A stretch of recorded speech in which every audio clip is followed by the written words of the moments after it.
बंधो, आज तीनों प्राणी जब चलते जा रहे हैं और विश्वामित्र ने विचार किया अगर इस बेटा को जल नहीं मिला तो ये बेटा मर जाएगा। उसी समय महाराज क्या किया है, जवाब दिया लो ये जल पिला दो। लेकिन रोहित ने कहा रोए के, रोहित ने जवाब दो हे ब्राह्मण आप तो ज्ञानी हैं, जब पानी की हमें जरूरत ना है मैं खुद ही पानी, जब पानी की हमें जरूरत ना है हम खुद ही पानी पानी हैं। और कर्ज सिर पे रखो मेरो में कलंक की बने निशानी, मुझे पानी नहीं चाहिए, मुझे पानी नहीं चाहिए। और याद रखना जिस समय जाकर के काशी मैया ने आवाज लगा दी कि काशी के लोगों मैं तीन प्राणियों को बेचने के लिए आया हूं, अगर कोई खरीदार है तो आ जाए। तो उसी समय श्रोता बंधो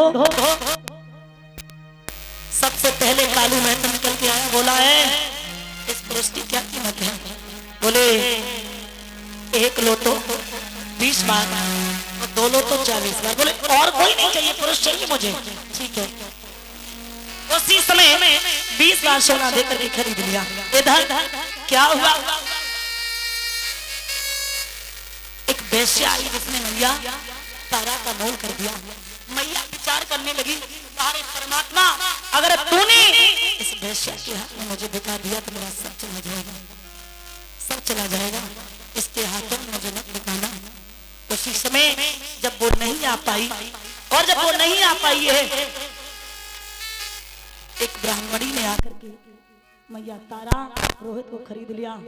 श्रोता बंधु तीनों प्राणी बिक गए और जब तीनों प्राणी बिक गए हैं रोहित और तारा अलग जा रहे हैं और हरिश्चंद्र अलग। लेकिन हरिश्चंद्र ने आंखों में आंसू भर के एक बात कही, माफ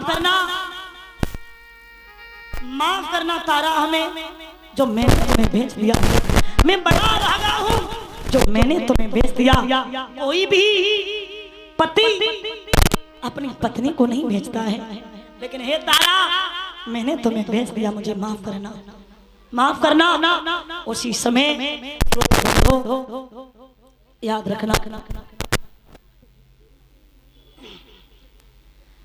एक बात कही है तारा, जाओ नर मरते मरते भी नारी को नहीं बेचते हैं और हम खुद पहले से बाकी हैं जो सब मर्यादा बेचते हैं। तुम जहां रहो बा सुखी रहो और याद हमारी करियो ना, और जा धर्म के पीछे बिछुड़ी है जा धर्म को पीठ तारा, जिस धर्म की खातिर बिक गए उस धर्म को कभी पीठ मत दिखाना, पीठ मत दिखाना तारा। आज उसी समय तारा इधर भोजन बनाने लगी, हरिश्चंद्र पानी भरने लगे। भोजन आता है कोई विश्वामित्र कहीं बिल्ली के रूप में, कहीं कुत्ता के रूप में, कहीं अंधा के रूप में, कहीं लंगड़ा के रूप में आते और भोजन कर जाते हैं। भोजन नहीं मिला, 27 दिन हो गए, पानी भरने के लिए पहुंचे, शरीर जर्जर हो रहा है।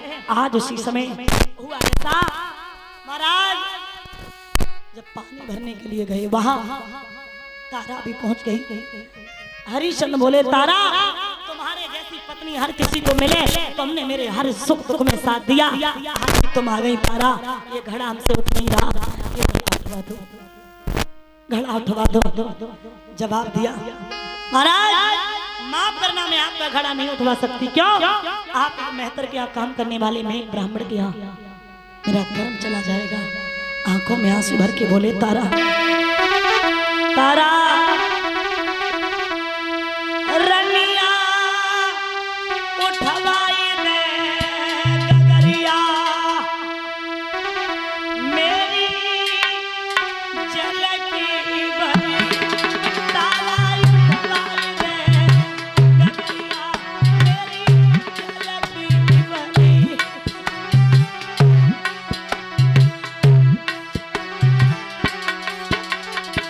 सुनो तारा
महाराज हरिश्चंद्र वहां से तारा तो चली आती है, जिस तरीके से घड़ा उठाया और लेकर के जब चले हैं तो रास्ते में घड़ा फूट गया। कालू मेहतर ने जवाब दिया, अरे तेरे लिए ऐसे घड़ा हम कहां से लाएंगे? उठा वो लाठी और जा आज से मरघट में पहरेदारी करेगा। महाराज परीक्षित ध्यान देना, वक्त और समय बदलने में देर नहीं लगती है और समय इंसान को कहां से कहां पहुंचा देता है इसका कोई पता नहीं है। कहां एक राजा और समय ने कहां एक मेहतर के यहाँ पानी भरवा दिया और समय ने कहां आज मरघट में पहरेदारी करने लगे। महाराज सदा दिन एक से किसी के न गुजरते देखे, इंसान दुनिया में चढ़ते उतरते देखे। एक दिन रावण ने 10 दिशा जीत लई और एक दिन 10 शीश कटे पड़े रण में और एक दिन अर्जुन ने महाभारत जीत लो, एक दिन गोपिका लूट ले। करते थे न्याय दूसरों का जज बनके, वो जज कटघरे में खड़े देखे और करते थे इलाज दूसरों का डॉक्टर बनके, वो जो हॉस्पिटल में पड़े देखे। ये क्या है? ये वक्त है महाराज। लिखा है